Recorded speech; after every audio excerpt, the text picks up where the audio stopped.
Good morning. The Secretary General. Since the investment pledge was made in 2014, European allies and Canada have added more than $600 billion for defense.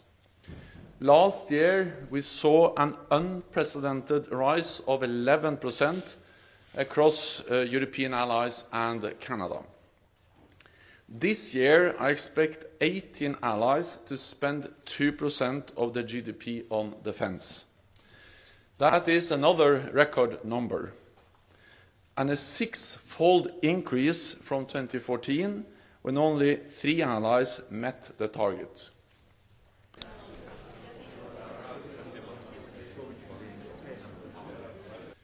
In 2024, NATO allies in Europe will invest a combined total of $380 billion in defense. For the first time, this amounts to 2% of their combined GDP. So we are making real progress. European allies are spending more.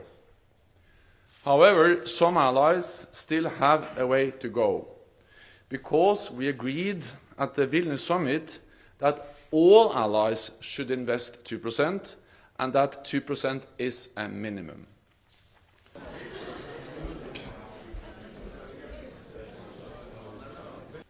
NATO has been able to prevent a military attack against any NATO ally for 75 years.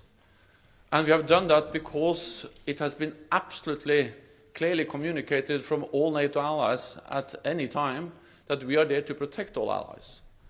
The whole idea of NATO is that an attack on one ally will trigger the response from the whole alliance. And as long as we stand behind that message together, we prevent any military attack on any ally.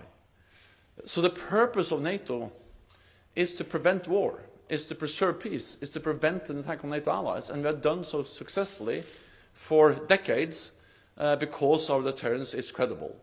So any suggestion that we are not standing up for each other, that we are not going to protect each other, that does undermine the security of all of us, increasing the risks, and therefore it is so important that we, both in actions but also in words, communicate clearly that we stand by NATO's commitment to protect and defend all allies. Thank you.